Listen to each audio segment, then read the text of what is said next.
এবং সাবেক 4বার মহিলা vice chairman doctor Shamsun Nahar টলিয়াপা।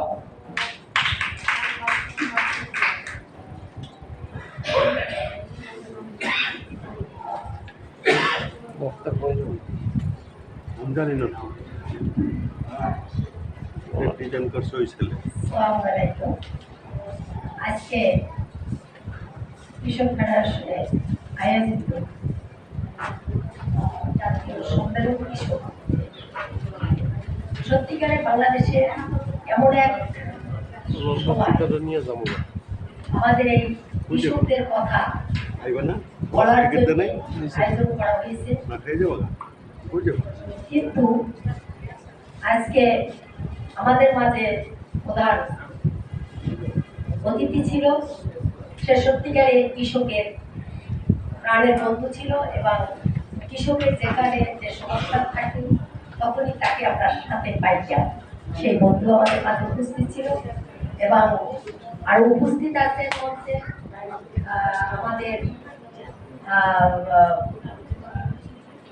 পাঠ গবেষক এখানে উপস্থিত ও কৃষক ফেডারেশনের নেতৃত্ব ও ব্র্যাকের কারিটাস প্রতিনিধি ও কৃষক ফেডারেশন এবং কিষাণ সভা ও শ্রমিক সংগঠনের নেতৃবৃন্দ এখানে উপস্থিত আপনারা সবাই এবং বিভিন্ন জেলা থেকে আগত। আমি সত্যিকারে একজন কৃষক এবং নারী কৃষক, কৃষকের ব্যথা এবং কৃষানীরা কি কষ্ট করে ফসল ফলায় আমি কিন্তু ভুক্তভোগী। শুধু আমি সংগঠনের সাথে জড়িত না, আমি সত্যিকারের কৃষকের পাশে আছি এবং আমি কাজ করি, আমি দেখেছি এবং আমি নিজেও চাষাবাদ করি এবং আমি দেখেছি।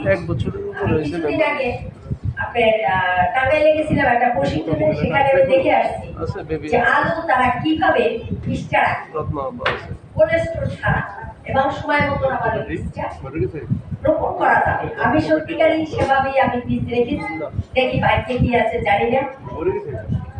তবে আমরা সত্যিকারই কৃষক, কিন্তু আমরা কৃষকরা যদি একদিন মনে করি যে আমরা আমাদের ফসল আমরা বিক্রি করবো না, তো সত্যিকারের মানুষ কিন্তু না খাইয়া পড়তে পারে।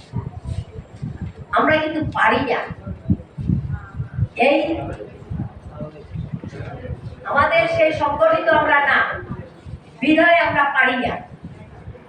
এখন পারি না বিধায় বললে হবে না। আর আরেকটা জিনিস আমি আপনাদের সামনে তুলে ধরতেছি, সেটা হচ্ছে আমরা সবাই মিলে বলি যে রাসায়নিক সার মানে সারা জিনিস উৎপাদন করতে হবে, কিন্তু দুটা জিনিস করতে হয়, বাজারজাত করে আর কৃষি কাজ করে, সেখানে দুটা জিনিস করতে হবে। একটা জিনিস হয়েছে যে রাসায়নিক সারে এই উৎপাদন আর রাসায়নিক সার ছাড়া এই উৎপাদন। তখন মানুষের হাতে যদি যায় তখন বোঝা যাবে যে সার ছাড়া যদি জিনিসটা খাওয়া যায় তো সত্যিকারের স্বাদ পাওয়া যায় প্রত্যেকটা জিনিস। আমি নিজে যেটা, কারণ আমি আমার নিজের জন্য খাওয়ার জন্য কিন্তু আমি সার ছাড়া জিনিস তৈরি করি এবং আমি খাই। তখন আমি দেখেছি যে রাসায়নিক সার দিয়ে যখনই আপনি সবজি চাষ করবেন, যা কিছু করেন, তিতা লাগে, স্বাদ নাই, স্বাদবিহীন। তবে আমাদের সবাই আমরা এই সেমিনার করে মিটিং করে সীমাবদ্ধ হয়ে যায়, প্র্যাকটিক্যালি আমরা কেউ থাকতে চাই না। কষ্ট, কঠিন কাজ, আমাদের সবাই মিলে কাজ করতে হবে, মাঠে থাকতে হবে এবং মানুষকে বুঝাতে হবে আমার শরীর ভালো রাখার জন্য ভালো খাবার খেতে হবে। খালি শুধু আমরা ঔষধের উপরে নির্ভর থাকলে চলবে না, আমাদের ভালো থাকতে হলে সুন্দর খাবার খেতে হবে। তবে এই বলে আমি আমার সংক্ষিপ্ত বক্তব্য আমি শেষ করছি, কারণ অনেক কথা ছিল। শুধু আমি এই কৃষকদের এই ব্যথার কথাই বললাম। আমরা জীবনতে আমরা সবকিছু করি এবং আমরা এই জাতির মেরুদণ্ড কৃষক। কৃষক না বাঁচলে দেশ বাঁচবে না। অতএব আমরা সেই কৃষকদের প্রয়োজনীয় যে জিনিসপত্র আমরা সেগুলো কিন্তু কৃষকের হাতে দিতে পারি না। এক ভাই বলেছে যে ট্রাক্টর পায় কারা, তারা কৃষক, তারা না, কারা পায়? যারা চাষ করে না তাদেরকে কি ট্রাক্টরটা দেওয়া হয়? তারা করে কি বিস্কুট করলে তারা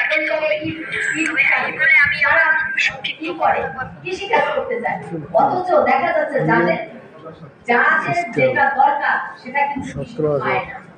এজন্যই কিন্তু আমাদের প্রাণ দিতে হয়।